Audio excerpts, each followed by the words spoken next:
राधा को अपना विरोध करता देख समुद्र राज रत्नाकर बनाते हैं राधा को बंदी।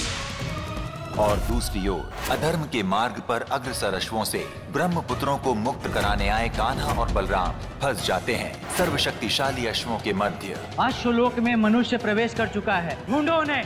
मुझे ये अश्वलोक नहीं समस्या लोक लगता है। एक के पश्चात एक समस्या बढ़ जाती है। इससे पहले कि हम उन 4 ऋषि कुमारों को खोजें, ये सारे अश्व हमें खोज लेंगे। चारों अश्वों के बल के समक्ष स्वयं विष्णु अवतार कान्हा और शेषनाग अवतार बलराम को करना पड़ेगा कठिनाइयों का सामना। किसका इतना दुस्साहस जो अश्वलोक में प्रवेश कर सके? तुम मुझे वहाँ खोज रहे हो, मैं यहाँ खड़ा हूँ। बहुत हो गया, अब मैं देखता हूँ कि तू मेरे क्रोध से कैसे बचता है। राधा पर पितृदोष की छाया आने के कारण लक्ष्मी को करना पड़ेगा वैकुंठ का त्याग। इसका रंग ऐसे कैसे हो गया? कहीं समंदर के उस खारे जल के कारण तो नहीं? क्या मनुष्य का रंग रूप ही सब कुछ है? होना तो नहीं चाहिए, किंतु साधारण जीवन के सबसे बड़ी भूल, सबसे बड़ी विडंबना है। कंस के महाषड्यंत्र का सामना कैसे करेंगे कान्हा? तीनों लोकों की वैभाता को संतुलित।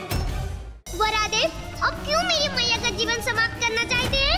राधा को माता लक्ष्मी से ज्ञात होता है कि कान्हा बनेंगे उनकी माता के संसार से प्रस्थान का कारण, और इस कठिन समय में राधा लेती हैं कर्म फलदाता शनिदेव की सहायता। हमारी मैया की रक्षा कीजिए। शनिदेव के रहते तुम्हारी मैया को कुछ नहीं होगा राधा।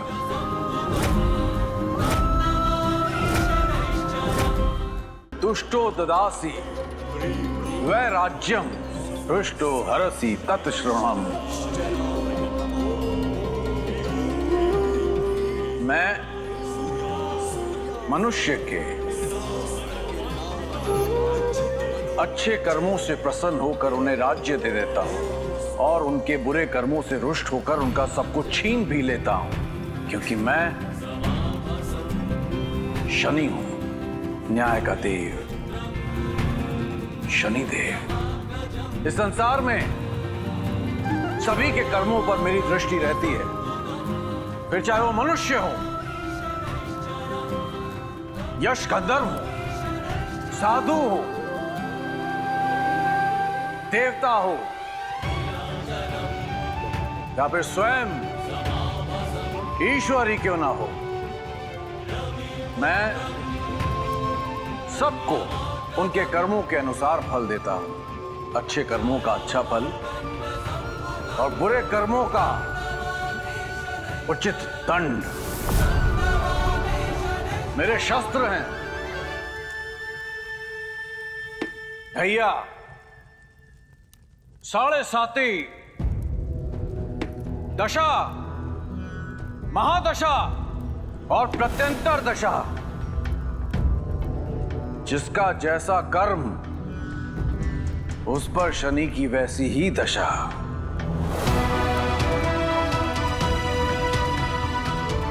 मनुष्य हो या परमात्मा, जो अन्याय करेगा वो शनिदेव की महादशा अवश्य भुगतेगा। ये आप क्या कह रही हैं देवी? भला कान्हा मेरी मैया का जीवन लेने का प्रयास क्यों करेगा? राधा, मैं जानती हूँ कि तुम कान्हा पर स्वयं से भी अधिक विश्वास करती हो, किंतु यही सत्य है। वरा अवतार को कान्हा ने स्वयं तुम्हारी माता का अंत करने के लिए भेजा था। देवी, कान्हा के लिए मेरी मैया और यशोदा मैया में कोई भेद नहीं है।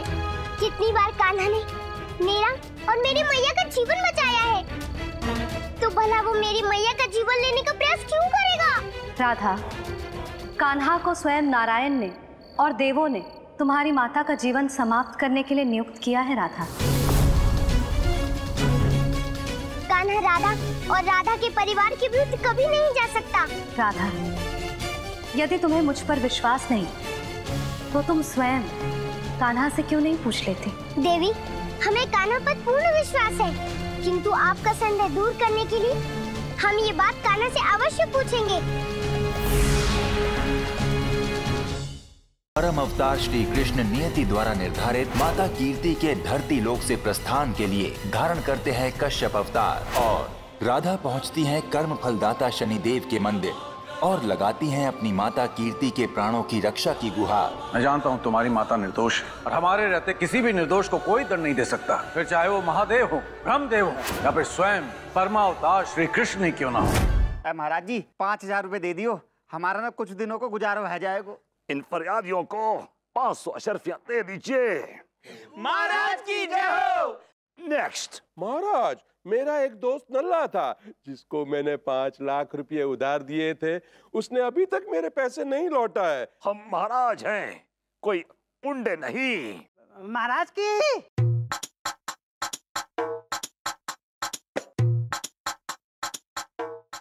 अरे रज्जो, तुम्हारी ये डुकरिया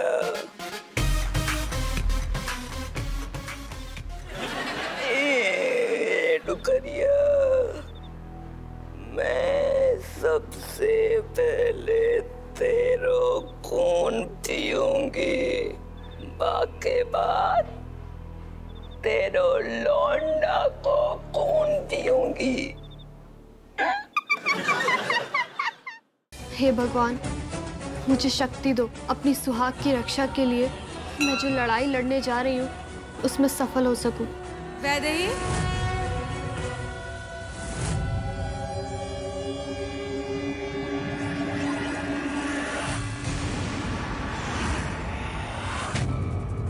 आप भले ही कितनी भी शक्तिशाली हो, लेकिन मेरे साथ मेरे भगवान हैं और वो मेरा सुहाग बचाने में मेरी रक्षा जरूर करेंगे। किस सुहाग की बात कर रही हो तुम माधव की कुछ नहीं लगती वैदेही, मैं हूँ उनकी अर्धांगिनी। हमने मापू और बापू के लिए चिट्ठी लिखी है, कहा आप उनको दे देंगे? लाओ दो। अब यही लेटर तुम्हारे घर में घुसने का टिकट बनेगा। हमारी वजह से तुम्हारे सर पे चोट आ गई, पता नहीं हमका क्या हो गया था, फिर हमका माफ कर दो। क्या हो गया था तुम्हें मिश्री? तुम्हारी आईज भी रेड हो गई थी, ऐसा लग रहा था कि तुम कोई इंसान नहीं रोबो। अरे रज्जो, तुम्हारी ये डुकरिया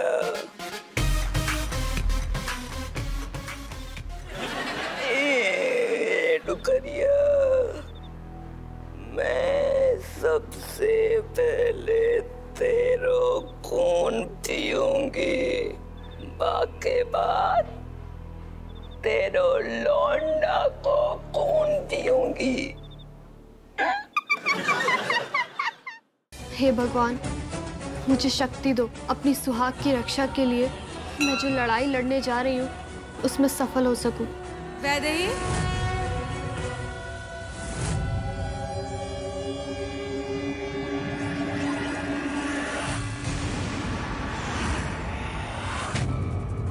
आप भले ही कितनी भी शक्तिशाली हो, लेकिन मेरे साथ मेरे भगवान हैं और वो मेरा सुहाग बचाने में मेरी रक्षा जरूर करेंगे। किस सुहाग की बात कर रही हो तुम माधव की कुछ नहीं लगती वैदेही, मैं हूँ उनकी अर्धांगिनी।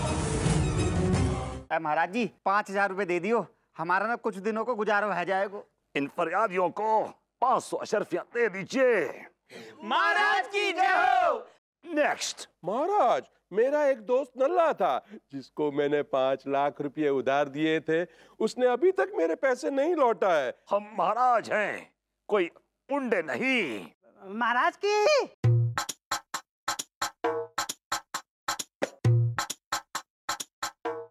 परम अवतार श्री कृष्ण नियति द्वारा निर्धारित माता कीर्ति के धरती लोक से प्रस्थान के लिए धारण करते हैं कश्यप अवतार, और राधा पहुंचती हैं कर्म फलदाता शनिदेव के मंदिर और लगाती हैं अपनी माता कीर्ति के प्राणों की रक्षा की गुहार। मैं जानता हूँ तुम्हारी माता निर्दोष है और हमारे रहते किसी भी निर्दोष को कोई दंड नहीं दे सकता, फिर चाहे वो महादेव हो, ब्रह्मदेव हो या फिर स्वयं परमावतार श्री कृष्ण ही क्यों ना हो। हमने मापू और बापू के लिए चिट्ठी लिखी है, कहा आप उनको दे देंगे? लाओ दो।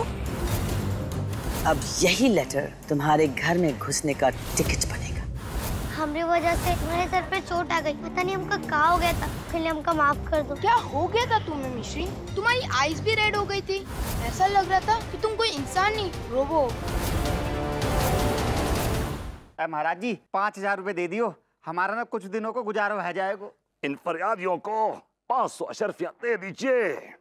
महाराज की जय हो। नेक्स्ट। महाराज, मेरा एक दोस्त नल्ला था जिसको मैंने 5 लाख रुपए उधार दिए थे, उसने अभी तक मेरे पैसे नहीं लौटा है। हम महाराज हैं, कोई पुण्य नहीं। महाराज की